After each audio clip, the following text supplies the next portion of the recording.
वाक़या करबला, नवासा रसूल को कहाँ दफन किया गया और कितने दिन तक इन शुहदा की लाशें पड़ी रही, किन लोगों ने इनको तदफीन किया, वाक़या करबला किस जगह पेश आया, इन सवालात के जवाब जानने के लिए वीडियो को आखिर तक देखिए। नवासा रसूल की शहादत के बाद औलादे रसूल को कैद किया गया।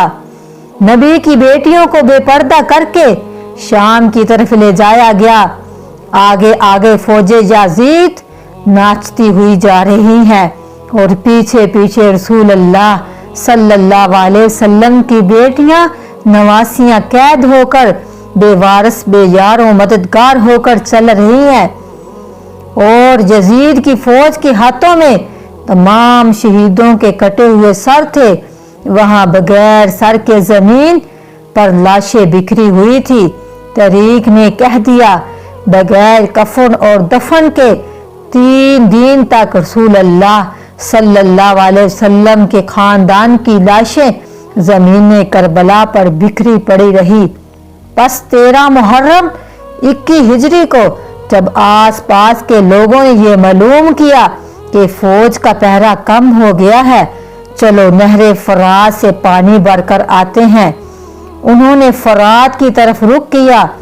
कुछ औरतें जब नहरे फरात से पानी भरने लगी तो देखा करबला की जमीन पर लाशें बिखरी हुई हैं, कहीं किसी का बाजू, कहीं किसी का जिस्म, कहीं किसी का पाँव। उन औरतों ने जब इस आलम को देखा तो रोते रोते अपने मर्दों के पास गई और कहने लगी, ए अल्लाह के रसूल का कलमा पढ़ने वालों, इस जमीन पर रसूल अल्लाह सल्लल्लाहु अलैहि वसल्लम का खानदान था, शायद कि यजीद की फौज ने इन्हें कत्ल कर दिया है और इनकी लाशें बिखरी हुई हैं, ये इनके ख़याम जले हुए हैं, आओ इन गरीबों को तदफीन कर दें।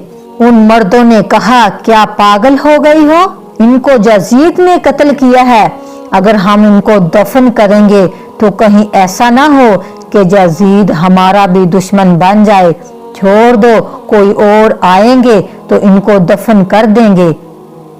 इन औरतों ने कहा, ताज्जुब है तुम पर, तुम अपने आप को मुसलमान कहलवाते हो, रसूल अल्लाह सल्लल्लाहु अलैहि वसल्लम का कलमा पढ़ते हो, इनके नवासों और बेटों की ये मदद रखते हो। क्या फरमाया था रसूल अल्लाह सल्लल्लाहु अलैहि वसल्लम ने, मैं अजर रसालत कुछ नहीं मांगता सवाए इसके कि मेरी आल से मोहब्बत करो, अगर तुम नहीं जाते तो ना जाओ, हम जाएंगे इनको तदफीन करने। रसूल अल्लाह सल्लल्लाहु अलैहि वसल्लम के नवासे को तदफीन करने। बात जब यहाँ तक पहुंची तो उन मर्दों में से कुछ मर्दों की गैरत जागी और उनके साथ ज़मीन करबला पर पहुंचे। बस उनका ज़मीन करबला पहुंचना था कि देखा किसी का बाजू नहीं, किसी का सर नहीं, किसी का पाँव नहीं, अब इनको कैसे तदफीन करें। उन्होंने सोचा एक बड़ा सा खड्डा खोद लेते हैं, वहां सब लाशों को जमा करके तदफीन कर देते हैं। वो अभी खड्डा खोद ही रहे थे कि एक मौजज़ा, एक घोड़े सवार आया। उन्होंने समझा शायद कोई सिपाही है, पूछने लगे, कौन हो तुम? वो घोड़े सवार कहने लगा, मैं रसूल अल्लाह सल्लल्लाहु अलैहि वसल्लम के नवासे का बेटा हूँ, अली ज़ैनुल अब्दीन हूँ। इस जवान को देखकर सबकी आंखें भर आई। इमाम ज़ैनुल अब्दीन ने इसके बाद ज़मीन करबला से इमाम हसैन अलैहिस्सलाम की लाश को चुनना शुरू कर दिया। कहीं से इमाम हसैन अलैहिस्सलाम की उंगली मिलती है और कहीं से इमाम हसैन अलैहिस्सलाम का जिस्म का कुछ हिस्सा मिलता है, कहीं से इमाम हसैन अलैहिस्सलाम के पाँव मिलते हैं और कहीं से इमाम अलैहिस्सलाम के कंधों का कुछ गोश्त मिलता है।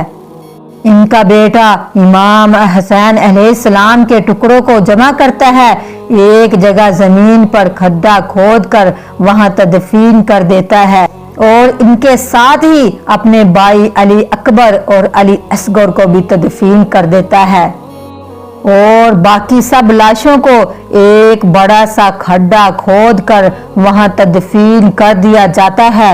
सब लाशें तदफीन हो जाती हैं।